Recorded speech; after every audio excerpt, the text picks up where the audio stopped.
Tonight, on Orsini's Uncensored Mind, we present episode 106, The Pro Wrestling Business Model. Topics for the evening include the NWA, the company that just refuses to die, the return of the two-man commentary booth, Anthem goes on a shopping spree and builds a potential superpower with the help of Mark Cuban and Steve Harvey. WWE changes up its pricing system, and did the UK bring sexy back to pro wrestling? All this and more in tonight's Orsini's Uncensored Mind.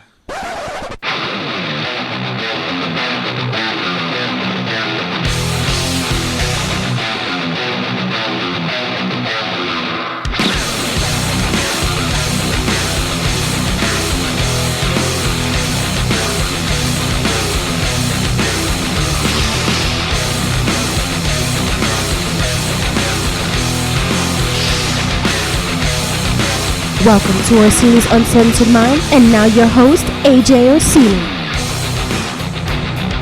How the hell is everybody out there? This is your boy, your main man, your job soul brother from another mother. This is your host for Orsini's Uncensored Mind. This is AJ Orsini, and as I said at the top of the program here, this is episode 106 that I am bequeathing unto all of you.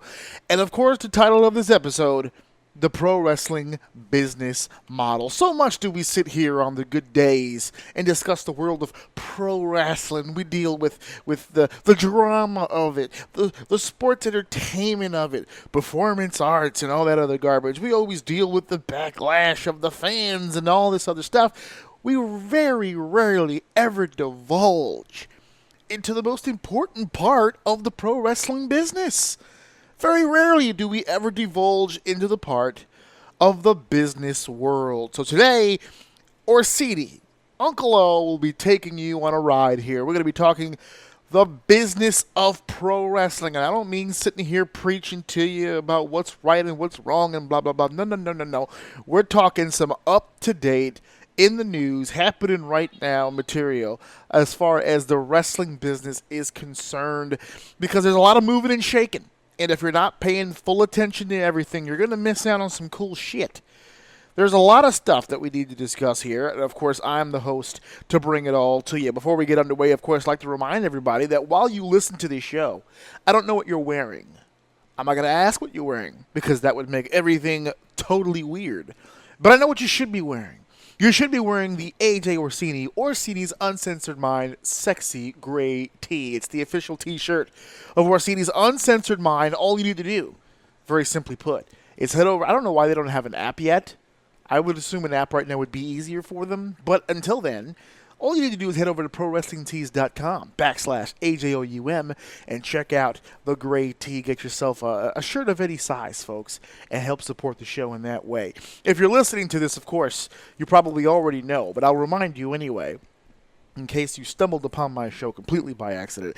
AJOUM.podbean.com is where you can catch every single Orsini's Uncensored Mind episode every Saturday night, 9 p.m. sometimes. I try to stick to the 9 p.m., guys. I really do. I try hard. For the most part, I'm getting about a B. I'll say I'm somewhere in the 80 percentile of getting it up at 9. If I'm not up at 9, it's usually because I'm running behind on something, which means 9:30, 10 o'clock, whatever the case may be. Like I said last week, I am sticking to this because it's Saturday at 9. That's the time that I share it. If you're looking to get an early dose of the episode, if you just happen to be bored, or you're at work, or you're on the bowl, or you're in the tub, or you're on the, whatever you're doing to yourself, and you want to kill a little extra time and listen to Uncle O here give you the sweet, sweet news, all you need to do is head over to that website I just gave you, AJOUM.podbean.com. Hit the subscribe button, and you just might be early enough, or you might be able to catch it early enough, the episode's initial release, because normally I will upload it there and schedule a shared time so that I don't have to worry about it. So you might get lucky. You might be able to get the show a little bit earlier than everyone else if you subscribe directly to Podbean. From what I understand, some people have done that through the website and through the app. They do have an app, just Podbean. If you can't get through me through the Podbean app or on the Podbean website, very simply put, folks, I can run them all down for you, but I ain't got all night. I am on a lot of podcast servers, and all you need to do is hit the old Google machine, type in Orsini's Uncensored Mind, and it will take you to all the many podcast websites I am on, iHeartRadio, Spotify, Google Play Music. I mean, it goes on and on and on, and you can catch the show any way through those links. Okay, guys? So, I told you about the t-shirt. I told you about the different ways in which you can listen to the show, but you're listening to the show right now. So let's get balls deep into this bitch. Let's put our dick all the way into it. Say if we're hitting the cervix wall, let's stay a little close and play a little bit with the clit here and just start off right off the bat. I already gave you a rundown of what this episode is going to be about, and I've got some shit that we need to talk about here. Of course, I want to start off the bat with a little tidbit that I said last week, a little out of frustration, but it was a frustrating situation, but it turned into a rallying cry for myself. Last week I stated, for the record, I'm kind of done talking about the WWE. Not completely, obviously, there's going to be times, but I'm a little done with discussing WWE pay-per-views or storylines leading up to it, because to be honest with you, I feel a lot like everybody else in a sense of it's just I'm just not as interested as I used to be. Now, that doesn't mean that I stop watching. I literally still watch it every single week. I am a hardcore.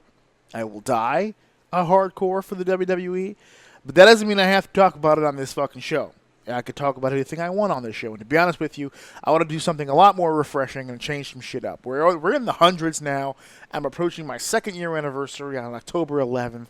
Let's change some shit up. So that's what we're going to do here. We're going to talk a little WWE today because it fits into the business model I'm going to be talking about here tonight. But for the most part, if you're looking for my show to keep up on what's going on Raw and SmackDown, you're going to be wasting your time. There are other podcasts for that. There are a lot of podcasts that have Raw review, SmackDown review, pay-per-view review. That's not what Orsini's Uncensored Mind is for. First of all, and I had an argument with not an argument, that's a bad word. Argument because I said argument because I normally do argue with this guy, but not in this case. It wasn't an argument. It was more of an observation of the fact that I saw the NXT UK show, NXT UK TakeOver Cardiff, happened a week, maybe 2 weeks ago, but I didn't get a chance to really see the show until today, actually.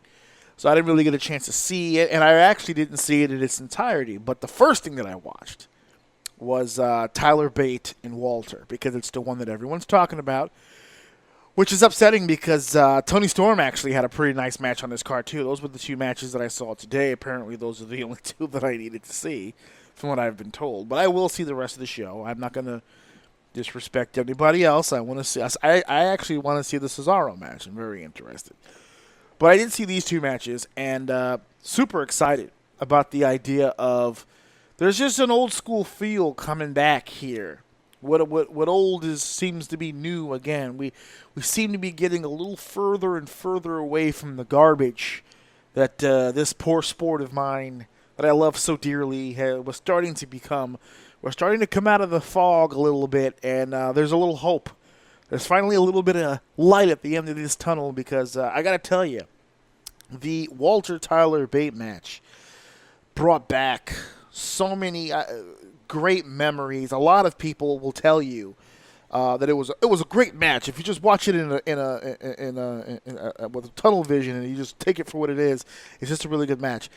The match itself, while great, was not at all what made it so special to me. The overall vibe.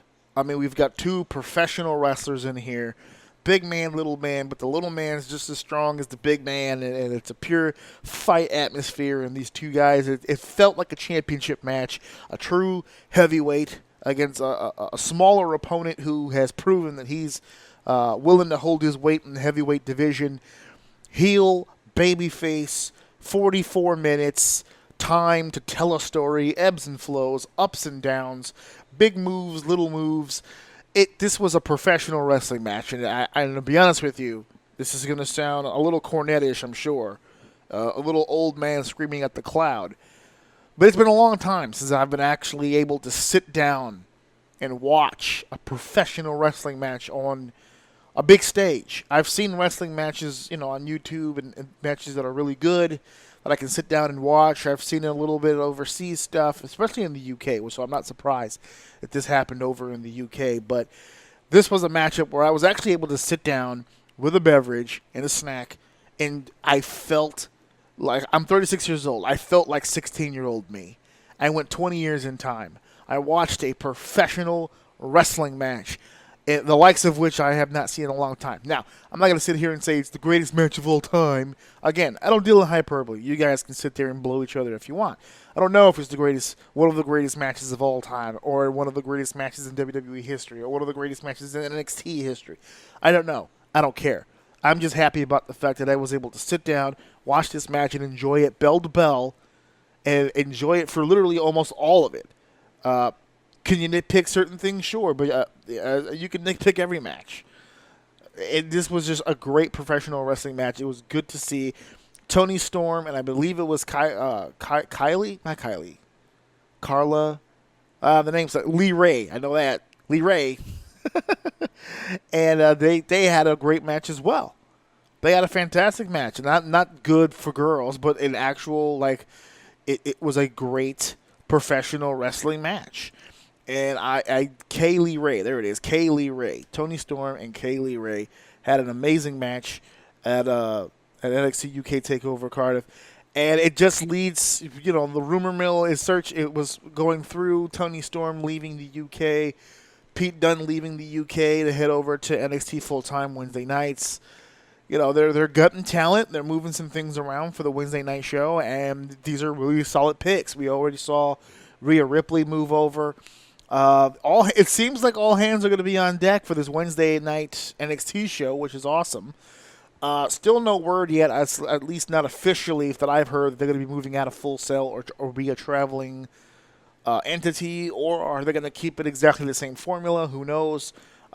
There's been a few tweets about Johnny Gargano staying with NXT because here's the thing: if it becomes a Wednesday show on USA Network, it becomes a brand. And I've been saying this for forever. There's certain qualifications for it being a brand, and that's one of them. Television exposure, not treating it like a developmental and having guys get called up to the main roster and blah, blah, blah, blah, blah. But this is one of the ways that you can make this a brand. But now we're going to see if they're going to even take it a step further. How many of these main roster guys are going to be moving to NXT? And in all honesty, I think Cesaro should be a full-time guy. There's maybe a few... I know this is going to sound weird, but, Finn Balor, if you think about it, would be a tremendous addition to NXT UK. I was never a fan of him going to 205 Live, but him in NXT UK would be absolutely amazing, and they can use a guy like that, a little star power on that roster. I know he's gone right now, but for him to return to NXT UK would be absolutely amazing. Amazing, and I think he'd have a lot of fun doing that. Finally, something different for him to do. Speaking of which... I know I wouldn't do too much WWE, but again, we're doing the business model. So just as an update as well, not just for this great professional wrestling match, but more talent is going to be heading to UK in support of this Wednesday show because 205 Live is now coming off of the air. It's a mercy killing. They finally took the horse behind the barn and shot it right in the back of the fucking head. The show never had a chance. The show never really... that's it right there. It never really had a chance. They never really put it in a position to succeed. They never gave it the best that they could possibly do. They just made another brand, another SmackDown brand for the little guys to fight on, and that's not enough. They had a real solid opportunity to do something really cool with that and completely dropped the ball. And I'm glad that they finally realized it, and they have bigger priorities. And now they can nitpick their favorites and move them over to NXT, where they have a lot more time that they have to fill, a lot more content is needed, a lot more talent is needed for that. So we're still probably going to see our Gallagher's and our Drew Gulaks, which, for the record, I think even Triple H will admit Gulak was never a 205 guy. He was never... his style, that was never his thing. So him moving over to NXT actually makes a whole lot of sense. I know a lot of people shit a chicken when they saw Kushida make his 205 Live debut. But as we all know now, that was all for naught because they're all going to be part of the NXT brand moving forward. Starting September, 18th, 19th, Wednesday nights. I have to pull this up here. It's right in front of me. Hold on a second. It is 18th. All right, Wednesday 18th. So Raw the 16th, SmackDown 17th, NXT the 18th. NXT is already on Wednesdays. I don't even know why people are shitting and chicken about that. But yes, so 205 Live, gone, shot between the eyes, laid to rest, torn to shreds, however you want to look at it. Once Ali and Alexander was off that fucking brand, there was really no fucking reason.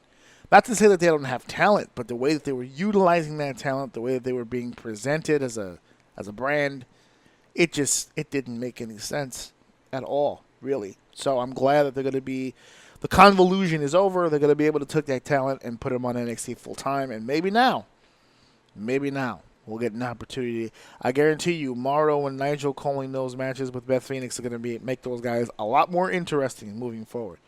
So it might be the best for all their careers. But let me see. Let me go down to the bottom and just clarify that I do have one more WWE thing. So let me go ahead and just do that then. So we can get all this WWE garbage out of the fucking way, and we can get into the shit that I really want to talk about. So the only other thing that I have here for the WWE in my notes in front of me is the network. We're going to talk a little bit about the WWE network. For those of you who don't know, this thing was released, I think, on my birthday, February 25th, 2014, I believe. If not the 25th, it was like 24th. It was like right around that time because we ordered it, purchased it for my birthday. So that's how that started. I got it the day that it came out. And I've had a subscription nonstop, unrelated, uninterrupted subscription pretty much since then. And I'm just now realizing that we are almost 6 years in now because February, right? I passed. So the February coming up is 220. It'll be 6 straight years of having the WWE Network. And I've been paying practically the same price we all have, unless you're one of those people that has just been phishing their website with all these different email addresses, which they try to stop and stop the phishing and all that stuff, and it didn't work. People were still getting it, and then they just gave up and said, fuck it. We're going to do free subscriptions anyway, so how about that? But the WWE is now tiering with the idea. Excuse me, I said tiering too soon. I swear to God, miss, it never happens that way. I don't normally go off that early. No, the WWE is toying with tiered prices. That's what I was trying to say in the presentation here. They're toying with the idea, and I think they're going to go that. They've been talking about this for a while, which means even though they're toying with the idea, it's pretty much going to fucking happen. It's just a matter of when they pull this trigger. But I got to thinking. By the way, folks, for tonight's episode, I did a ton of fucking homework, so I'm ready to go. So it got me curious. So I started looking some things up about the network. One of the things that I found, which is not related to the business end, but I just thought it was extra hilarious. The network originally, because remember, they were kind of ahead of its time in 2014, believe it or not. Full-time subscription services were rare back then. There were only really a handful of people really in the game at the time doing it, and one of the people that the WWE partnered with was a partnership with a group called BAM Tech. BAM Tech is a streaming site or a streaming services company that was working with Major League Baseball at the time. They were also trying to kind of get ahead of the curve on that. And the WWE jumped in the bed with these guys. And ironically enough, BAM Tech is controlled and practically owned through and through by Disney. Which means that Disney, at some point in time, maybe that's where the rumors started, but at some point in time was basically controlling the WWE's content on their own network. Disney owns everything. That goddamn evil mouse again rears its ugly head. Unfortunately, our heroes in this story, the WWE, kind of saw the writing on the wall when it came to Disney, was not okay with the idea of Disney actually being in as much control as they were, and decided to split. They joined with another company, and now practically are running this shit all on their own, which I'm assuming now is what's leading to this tiered prices. So what kind of tiered prices are we talking about here, AJ? I will tell you. Right now, the rumor is, now this nothing is official just yet because, again, they're toying with the idea, but the proposals so far have been 3 tiers. A free tier, a regular tier, and a premium tier. Free tier is exactly what you think it is. Regular access is basically access to WWE.com. You can go through, it'll link you through the network site, but you won't have access to a whole bunch of stuff. Previews, maybe some sample stuff. It'll be like free matches or whatever the case may be. Maybe a free episode here and there, some of their original content. Basically whatever you already have on WWE.com. The second tier would be regular. service, basically the service that we're paying for at the moment. You have access to pay-per-views, the Vault, the old school Raws and SmackDowns and pay-per-views and things of that nature, obviously NXT. So here's the part where people might get a little confused. I know that I was, because I'm thinking to myself, what's the difference? But I did find the difference. So the third tier is the premium tier. I know everyone's heard that, but you're probably wondering to yourself, what kind of options are we talking about as far as the premium tier? Now, the WWE obviously is an entertainment company, but they're a business. You know, there's more to their company than the actual entertainment part. I know fans have a hard time conceptualizing this, but yes, there's actually more to the WWE than bumps. There's a whole lot more, which is actually where the money is generally made. Now, so for the premium service, they're offering standard WWE Network service, access to all the stuff that you have access for. Plus, they're going to be looking to add more content. Now, you're thinking to yourself, AJ, I mean, how much more content can they add?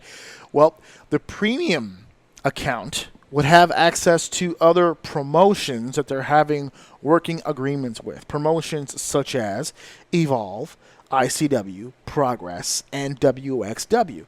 They're even in talks currently with, believe it or not, CMLL over in Mexico and a few other Latin companies, depending on how the deal, I guess, with CMLL goes. And they have been in actual talks with multiple overseas countries and promotions, and trying to get basically a more worldly look to their network and offering those shows and that content, even the libraries, for the premium account holder. As non-entertainment amenities toward the premium account, two things that stuck out of my head, because they named a bunch of frivolous shit that no one's going to care about. Free shipping was one of the ones that was offered as a premium holder, meaning when you go to the WWE shop and you want to buy shirts and hoodies and merch, as a premium account holder, you are not responsible for shipping. You sign into your account, you buy your shit like normal, and they will wipe away it's free, baby. They ship it to you for free. The postage is on them if you get yourself a premium account. It's almost like a Prime deal, almost. And the second thing that popped up, and I laughed when I saw this because they didn't really explain it, but I know what this is because I've been around and I've seen these words used before.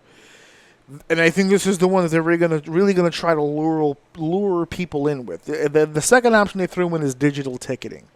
That's how they said it. They said we're gonna offer digital ticketing, which is bullshit for exclusive tickets. Essentially, is what that is. I know they threw in digital to give you the impression, well, it's going to be online tickets. Everything is online. That's not what it means. It means exclusive tickets. It means using the exclusivity of a membership. It's kind of like UFC. Ring of Honor did it for forever. I think they still do it. Where it's like the Honor Club or some shit like that, where tickets will go on sale for if you have an event March 1st. And tickets go on sale January 17th. The premium account holders will be able to get tickets like in December. You know what I mean? Like you get first dibs at tickets to events with a premium account. You can sign into your premium account. You can go into the ticket purchase sections, and you should be able to put in a code, or maybe it's already there because of your account status, and you'll be able to get your hands on tickets beforehand. I think that's going to be I'm calling it now, that's going to be their primary push for the marketing. They're going to push that on people and let people know they can buy tickets ahead of time, along with access to all this other stuff. But I promise you, the ability to get tickets on the cheap and first will be a huge benefit to the WWE. And I know that it will be because it was for all these other companies. That's why they're doing it, because it worked. It worked for UFC. It worked for Ring of Honor. There are other companies that I'm drawing a blank off the top of my head right now, but I've seen this work before. This is why I knew when they said digital ticketing what they meant exactly. It replaced digital because it's all digital, which is why it's a bullshit term. It's all digital. Replace digital with exclusivity. Exclusive tickets. You're going to get a chance, especially when it comes to like WrestleMania season, to be able to get WrestleMania tickets before anybody else. That's going to be a lovely option for a lot of their hardcore fans. So look out for that. So that's the WWE's tiered pricing situation right there. Again, rumor mill, this could be split up even finer and tiered even more, or it could be tiered, even less. You could just do two things.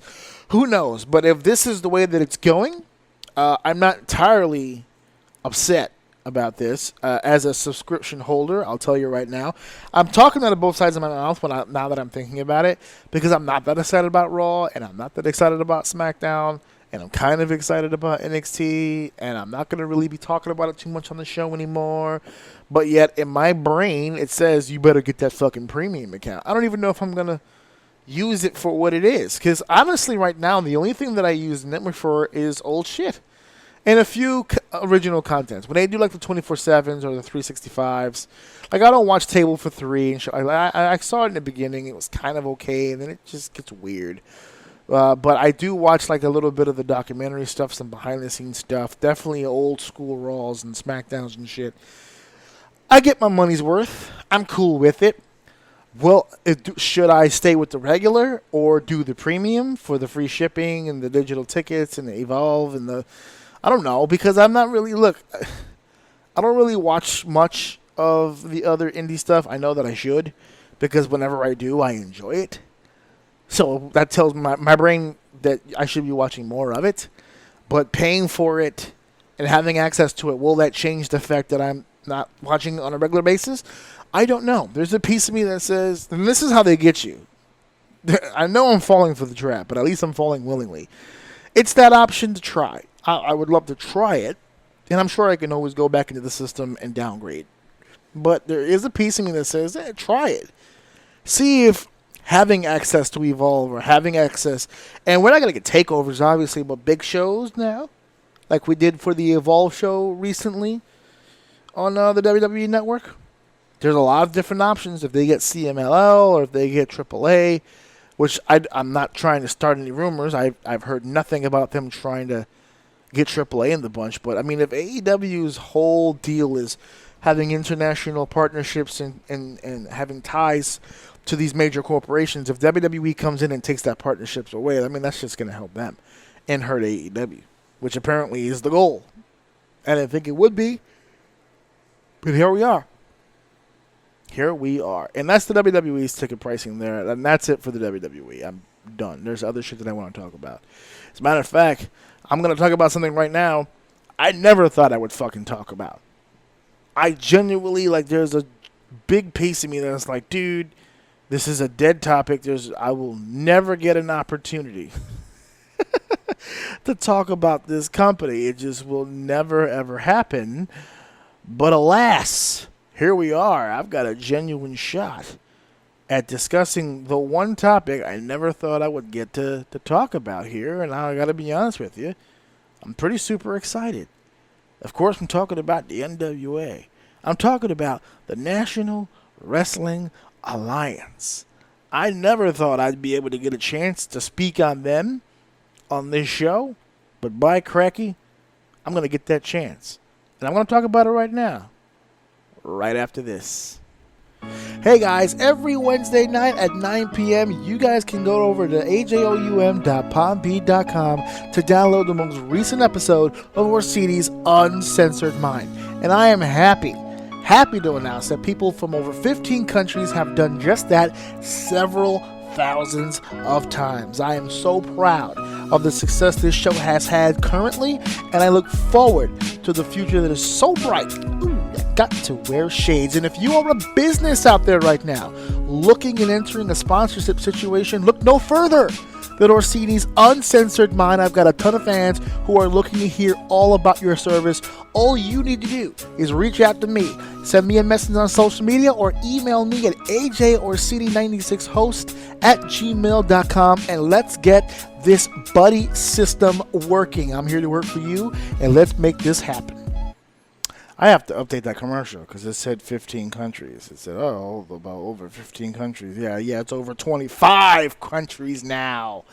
But yes, if you are interested in a sponsorship deal, if you're interested in getting your product promoted here on the show and heard by literally thousands, hit me up on the old machine there, the old email or the old DM or whatever, slip into my DMs ever so gently and let's get this business started. Much like the National Wrestling Alliance, my God, they refuse to die, and I respect them. I respect the hell out of them for it. Billy Corgan, the current owner of NWA, former head man of the Smashing Pumpkins. I mean, when you first had heard that deal, you're like, wow, that's crazy. Oh, well, what did he buy? Right? What did he really buy? And really all he bought was a name and some lineage. And believe it or not, that has been enough to propel him into all these different directions. He's made some great business moves along the way. For those of you who are unaware, NWA and Ring of Honor had a partnership going for a long while. NWA title defenses. Obviously, you saw the All-In title defense against Cody Rhodes, but there's more than that. Nick Aldis, the current 2 times heavyweight champion, his current reign is 290 days so far. He's been champion for a while. They've really built around this guy. But they've picked up other acquisitions along the way. They hired Eli Drake off of Impact after his controversial exit from the company. Their National Heavyweight Championship, which is, I guess, considered a secondary title, but National Heavyweight Champion, that just sounds wonderful. I mean, that's old school wrestling right there. Colt Cabana, believe it or not, was walking around with that belt about a month ago, and James Storm, the Cowboy, returning to his NWA roots, their current champion. NWA Women's Champion Allison Kay, again formerly of Impact. NWA Tag Team Champions Villain Enterprises, PCO, and Brody King. That is all up to date, really good fucking talent. They've got real fucking champions there. They, like I said before, they had a relationship with Ring of Honor. That relationship came to an end in July. And that was NWA's decision. People are running from Ring of Honor. I mean, they're running screaming from Ring of Honor at this point. But it was an NWA decision. They wanted to step away and, as they called it, pivot into breathing their own air. It's nice to have those relationships, and it's nice to make a little business together. But at the end of the day, you kind of want to do your own thing, and they want to do their own thing, and they will now be doing their own thing on television. We're gonna get into some information here, but there's gonna be some holes. Okay, so just follow me on this. So the NWA, like I said, he bought a name. He bought some lineage. When you think of the NWA World Heavyweight Championship, you think of some of the greatest wrestlers who have ever lived and have ever been in the game, baby. You're talking the Fat Man himself, Dusty Rhodes, Ric Flair, Harley Race, God rest his soul, the man who just passed away. Some of the greats of this industry have held the NWA World Heavyweight Championship. And facts are facts. It doesn't mean the same that it used to, but the fact that they're still pushing and they're still trying to make it as important, to me, is important. To me, is really what makes this whole situation. The fact that there's just so much passion behind trying to make this championship still mean something. Still mean something. Still mean something to an audience, not only from yesteryear, but an audience, to be honest with you, that sorely needs it today. I know people don't feel that way. I know people think that today's wrestling is just as good as ever, and I have to agree to a degree. Wow, I'm spitting bars right now. No, that's what I'm trying to say here is I agree to a degree. I think the wrestling, as far as athleticism goes, is as great as it's ever been, but the storytelling of it, the entertaining section of it that we used to love when we were kids it really just is not there anymore. It just isn't. I don't get the same enjoyment out of watching on national TV. I still watch wrestling that gets me, but it's hard on national TV to follow it and to really get behind it. So the NWA is trying to bring some of that back. So what they're doing is they're doing their own television, but don't exactly know what network they're going to be on just yet. It may not even be a national thing. It may be a local deal, whatever the case may be. But I think the cool part about the whole story is studio shows. They're going back to the studios. If you've never seen the old soundstage in Atlanta, Georgia, with the WWE, recently visited about a year or so ago through NXT, they went to the old sound studio over there, and it lent itself for great television. They're some of the best promos. If you go to YouTube, some of the best promos you'll ever see, some of the best storylines being set up and told over that podium. some of the best wrestling in the world has taken place in those facilities. Very intimate. I don't expect big buildings. They're going to keep it low key. They're going to take it back to the NWA days. And as a 36-year-old who grew up on a lot of that stuff, I'm pretty psyched about this.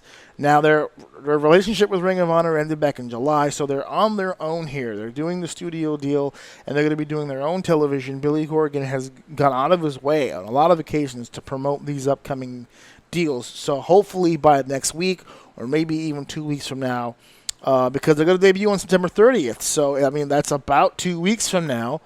We'll have a little bit more information, station-wise, where you can find it, where you can catch it. Of course, if you go online, you can catch their 10 Pounds of Gold series that follows the NWA Championship and some of their other stars over there in NWA. And you can really get a sense of where they're going talent-wise, creatively. But the sense is, I'm going to tell you right now what the sense is. Actually, it's geared very old school. He's bringing it back to the basics, bringing it back to the fundamentals. And to be honest with you, a lot of new school fans are probably going to snub their nose at it because it's not what they're used to. But as I'm told all the time, wrestling evolves, wrestling changes over time, and that's fine. If you want alternate options, if you want different styles to fit your mood or whatever the case may be, that's cool. Leave this shit for the rest of us then. For the ones who love pro wrestling, like I do, I'm going to enjoy this program. I know that people say NWA and they think of these old school white guys, but I promise you, I could already foresee it happening here. They're gonna be very eclectic. They're gonna be very selective on the talent they bring in. They're gonna do all the right things. I'm beginning to have faith in that fact. If they're going to try to do all the right things, so I'm gonna watch. I hope you guys watch as well. I slipped up. I made a boo-boo because I'm looking at my notes now, and there's one more WWE thing. But it's not really about the WWE. It's just something the WWE is doing, and I want to talk about the bigger picture here, not the WWE. So bear with me again. But the WWE is moving to SmackDown to Fox, as we all know. The big deal, what was it, $250 million or something like that. I forgot what that deal was. It was a long time ago when we did that fucking episode. But as we all do know, they are moving to Fox, so there's a lot of moving going around. 205 Live is canceled, so we have a lot of moving parts as far as commentating teams. So I want to talk about commentating teams for just a second and how important on the business level this thing really is, okay? Because we're learning through AEW that this shit is not easy and is not easy to put together. It's not easy to do. It's not easy to coordinate. AEW is struggling right now with their commentating situation. And I think people take this shit for granted because they're not really paying attention to the idea of how important, how absolutely important having a good commentating team really is. And telling and a group of guys that are going to sell your stories, that are going to get it out there for people to see and to understand and to buy tickets to watch. And to spend their time at home watching on TV. Commentators tell your story. They're a very important piece of the puzzle here. And AEW is struggling with that. WWE is also struggling with that. They're trying to find the right combination. I think they have better commentators than AEW has, but that doesn't mean that WWE is hitting all kinds of home runs either. So with the move to Fox, it seems that they're going to move their anchor, their rock, Michael Cole, to SmackDown to work with an exclusive Corey Graves, and that is it. Now again, it's official that the two of them are working. The two-man group is unofficial. Because remember, that's basically the Raw team, Corey Graves and Michael Cole. And the third member of the Raw team is Renee Young. Now, FS1 was a part of this Fox deal. They're going to be doing a studio-related show for Fox Sports 1. The obvious choice here is Renee Young. The problem is they don't want to look like a goof by putting her on commentary and then ripping her off and coming off like a bunch of sexist, misogynist assholes. But the bottom line is she should be moved. Not because she's bad, because I actually don't think she's that terrible. I think people overblow it. Is she great? No, she's not a great commentator. She said it herself. She's learning on the job here. But what she is great is, she's a fantastic show host. She is a fantastic journalist. She is a fantastic presenter and orator and a storyteller. She's great at all that stuff. On the spot, she struggles. The commentary's it's neither here nor there. I don't think she's horrific, but I've heard some horrific commentators. She's not horrific, but she's not the best either. So for her to move into a hosting position, FS1, I think is great, and there's rumors that that's exactly what they might do. But if they don't, and they leave her where she is, then it would be a three-man team heading to Fox. The bigger picture I want to talk about here isn't even the moving pieces. It's not even how difficult or how underappreciated commentators are. It's none of that. What I really wanted to talk about was the struggle or the importance of a two-man team. I don't understand how this is overlooked. I don't understand how we keep winding up here in the sense of what is this obsession with having a third member of the fucking commentating team to the point where it's being done on the indies. It's irritating, to be honest with you. Again, following the leader. It's a bunch of people trying to be the WWE. It is frustrating. Because I've done two-man, I've done three-man, unfortunately, I have done four-man, and two-man is where it's at.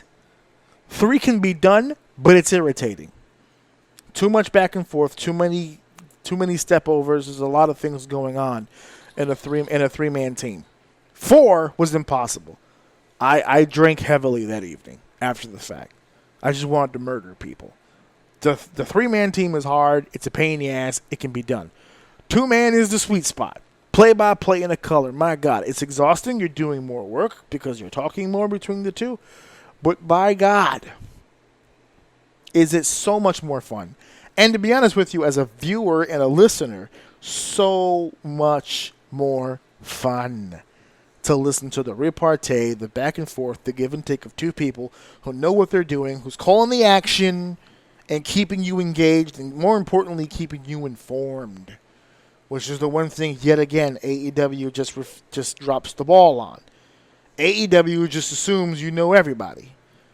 Well, they have a following around the world. Whoever's watching our TV clearly knows who they are, and it's not true. They've told no bios, no backstories. They mention it from time to time. The commentators try to sneak it in when they can. But for the most part, it just doesn't get fucking discussed. It just doesn't. So it leaves their talent in a, not for nothing, in a tough fucking spot. Two-man team is where it's at. The WWE hasn't had a two-man team in a long fucking time. Because for whatever reason, they have this theory that a third person adds to the fucking booth because there's a little thing called recovery rate. Okay, there's a recovery rate issue when it comes to two men. If something happens to one of the guys, they get flabbergasted or they get stuck on something, it's hard to recover from it in the moment because you only have the one other guy. So if the one other guy, let's give you an example, Jim Ross and Jerry Lawler. Jim Ross very rarely ever stammered, stumbled, or was a loss for words. Clearly the king is in the same boat. But when it happens, it's almost hard to miss because you could just hear the other commentator overcompensating or not picking up on the signal, and then you have dead air. With a third person, you eliminate a lot of that. It's a lesser chance that you're going to flub up because you've got two other people paying attention to the same shit you are. It's kind of a failsafe. It's a backup system. I don't dig it. To me, it's doing the trapeze routine with a net. I don't like the net. Don't give me the net. I want 3 hours off the top of my head doing my thing. Leave me be. That's just me personally. It's the way that I get down with it. That's the way that I want to fucking do it. And that's the end of that. I don't really get too wrapped up in how people perceive a three-man team as opposed to a two. I as a fan or as a viewer, I prefer a two-man. As a professional, I prefer a two-man. So if they're going to Fox Sports, if they're going to the Fox Network, as a sport, because that's what they're going to be under. They're not going under TV drama. They're going under sports entertainment, which is why this whole performance arts thing is bullshit. Another topic for another day, I guess.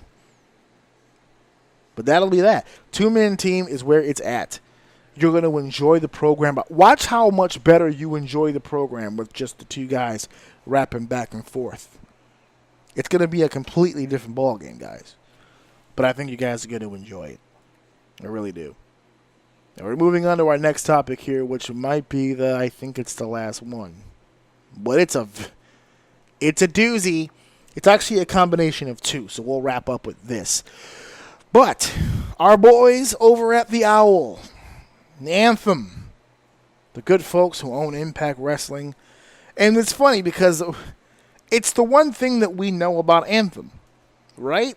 They own Impact Wrestling. I've had a few people tell me this. It's the one thing that they know. They don't really know a whole lot more about Anthem other than the fact that it's just that's the company that owns Anthem.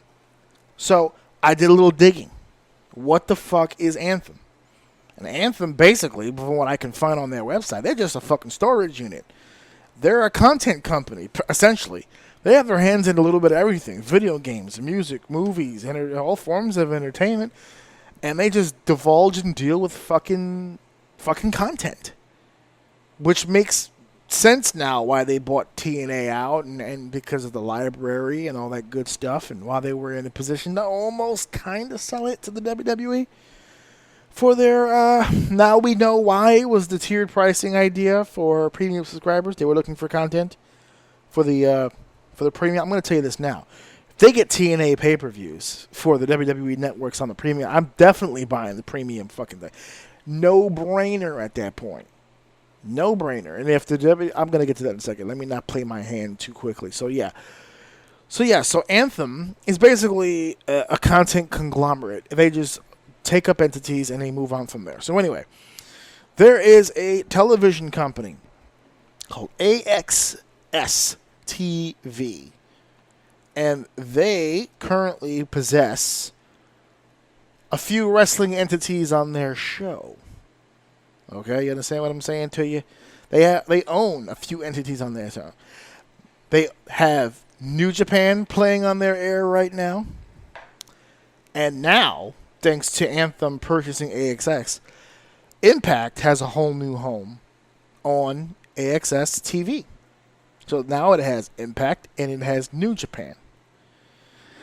I wanted to clarify something too, because a lot of the headlines read Anthem buys AXS. That was the headline. It isn't true. They did not buy AXS Television. And by the way, there's another entity with it. It's not just AXS Television, it's HDNet, which is important to the story, as I tell it to you. Anthem did not buy AXS TV. They own majority shares. That is very important. Because again, we're talking the business here of professional wrestling. The business. And in business, it's all in the print.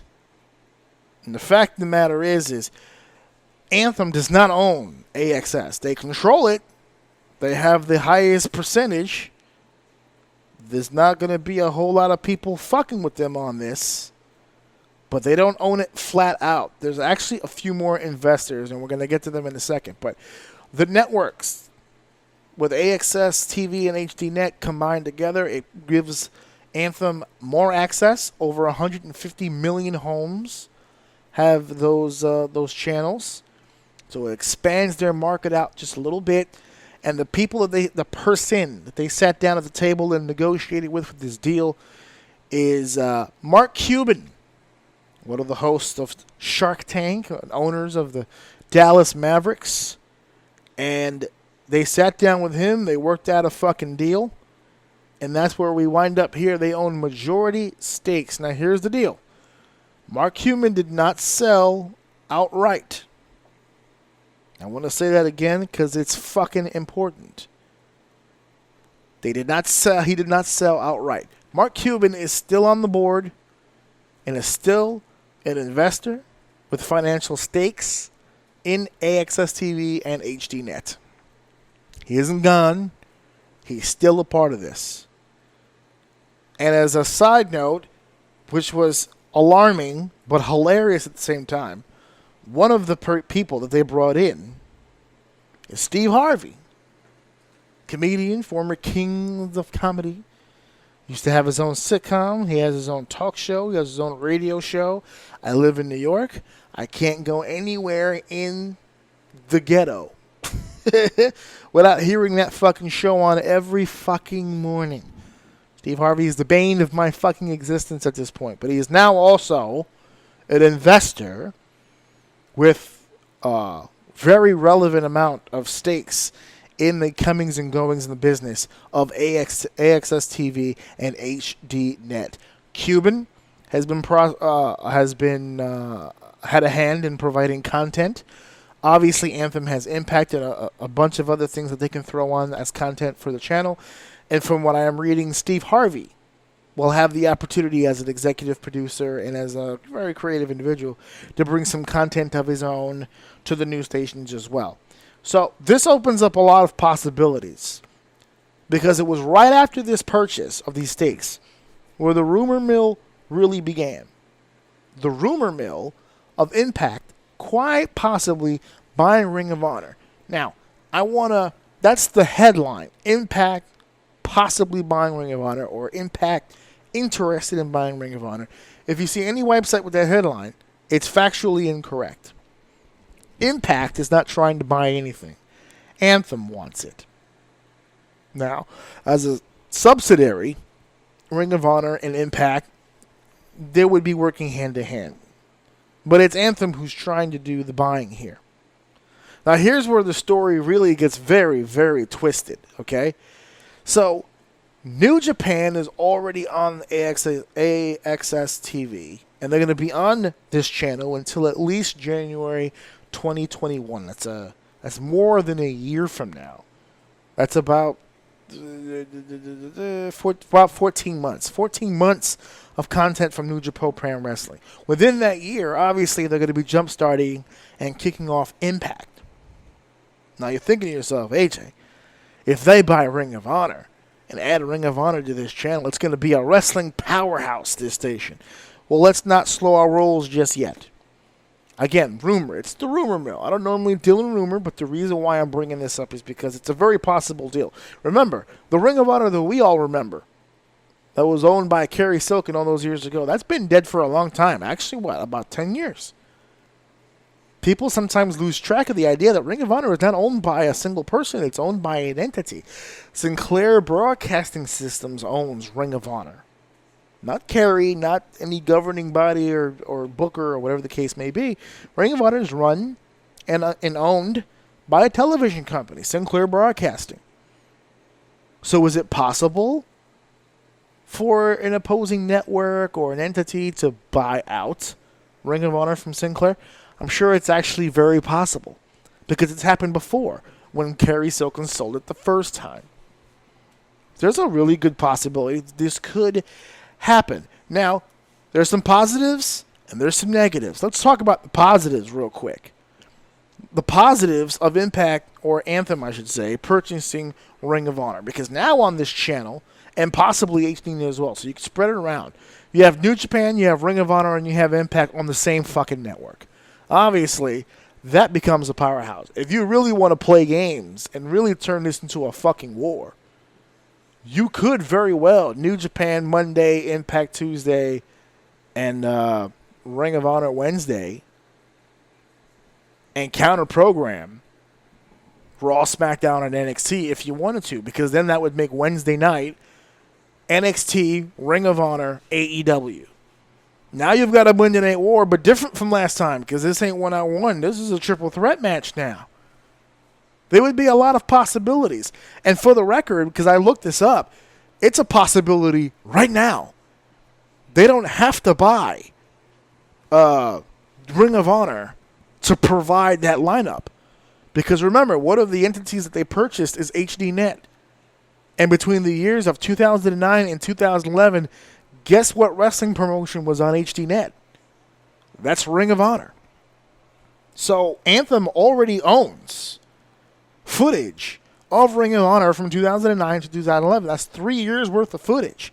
And this is 09 to 11. So this still has like Daniel Bryan on it. It still has Tyler Black on it. It's got Austin Aries on it. This is still some of the prime years of Ring of Honor on film. So there's still a very good chance they could counter program if they wanted to. Options on the table. This is a weird time for wrestling right now. Which is what I'm going to get into the negative about all this shit. Because the negative to this would be, you've got Impact, New Japan Pro Wrestling, and Ring of Honor on one program. And again, this is all rumor mill on the idea. What's not rumor is Impact is on the network and so is New Japan. That's set in stone. Those two programs are on the same channel. That's it. The rumor mill is the third option of having Ring of Honor on the program. So let's talk negative about those three programs being on the same goddamn station. The same problem that the WWE just might have for having all of its shit on the USA Network. And what I mean by that is oversaturation. That's a big deal. Now, I know a lot of people are like, AJ, this is not 1985. I don't have to keep continuously rolling out VHS tapes to record everything I need. I got DVR. You've got DVR. Well, here's the thing. Imagine your DVR. Monday Night Raw. Okay. Tuesday. No, not Tuesday. They're moving to Thursday, right? Thursday Night SmackDown. NXT on Wednesday. AEW on Wednesday. Impact on whatever fucking day it's going to be on. New Japan, which whatever day it's going to be on. Ring of Honor. All Elite Wrestling, which I already said, but I'm just going through the list here. Ring of Honor. There's World of Sports on television from the UK. There's a lot of programming. A lot of professional wrestling on TV right now. Now, I don't know about you, but that's all oversaturation to the max to me. I love wrestling. I breathe this shit. I cannot possibly watch all of that wrestling in a given week. Because all these shows also are weekly televisions. Some 3 hours, some 2 hours, some 1 hour. But it's going to be awfully fucking hard. I wish this would have happened when I was a kid and I had the attention span and the free time to actually follow all this shit. I wish. It won't happen. Those days are gone and over with. But it would have been a good time for me. I tell you that.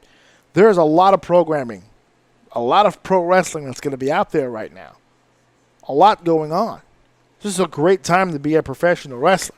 There's opportunities up the wazoo. It's a horrible time to be an owner or a promoter, but it's a great fucking time to be a pro wrestler right now because there's just so many fucking options. There's so many places to go. It's actually kind of incredible when you think about it. Now, New Japan Pro's contract with AXS TV ends January 2001, but who knows? You get a nice little run out of this time period in which you're there. There might be a good chance. It might be a good chance that you can get some real quality programming out of that. And if they really still are committed to expanding in the U.S. and they can work out a nice deal with Anthem where they can air their TV without all of the bullshit of the partnership. Just air their program with the English commentary and we'll just see what happens after that. Who knows? Doors open. There is a lot of shit going on. In the WWE, if they respond, that's great. If they don't, it's heartbreaking to say because I grew up with the WWE. But here I am with the podcast, and I can see myself slowly drifting away. As a professional, I see myself getting farther and farther away from my dream because my dream was always to work for the WWE, as every fucking child does. But the older I get, the more I realize I'm not really a fan of working over. I would never want to work over there. Not for the maniacal madman, not with the stress it puts you under, not for the travel schedule. I just wouldn't want to do it to myself. At least not now. So anyway, that's the business stuff here, folks. We talked tier prices. We talked possible ownership. We talked about a lot of shit here on the business end. This is the type of stuff, guys, that as a professional, when you come into the game, you've got to fucking think about. These are real fucking things that you have to fucking think about. Real fucking things you have to consider. It ain't just bumps. It ain't just hitting the road. There's a lot of business to be dealt with here. Lots of old business. This was fun. Got a chance to do some fucking business, guys, talk with you guys. And we got to talk a little bit about some real professional wrestling there with Tyler Bate and with Walter. This was a good episode. I had a good time. I'm going to do a little plea here at the end. A little plea. Okay? I want to plea with you guys here. Okay? I want to do... I am in favor of doing less WWE. And I want to do more programming. Like I just laid out all the different programs that are going to be on TV. So I want to start paying attention to more of those programs as far as the mainstream stuff goes.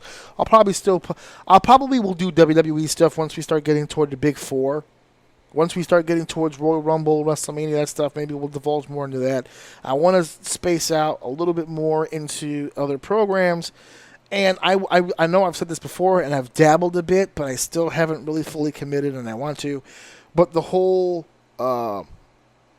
independent wrestling thing, doing more with the indies, and I don't mean breaking down and killing talent or whatever the fuck. I mean promoting. I want to help promote more independent companies and get their names out there and get their products out there and try to put them in a position to do better business. I want to do that. That was the original plan for this podcast, and it's burned into other shit. I want to go back to basics here and do that. So if you have a local indie that you want to put over or you want to hear talked about here on the show, something nearby that puts on great match, I'm not going to talk about every fucking indie. Because in spite of the fact that I have spent a number of years of my life in independent wrestling, I'm not a huge supporter of all of it. I like good independent wrestling, not every fucking independent pro wrestling, okay?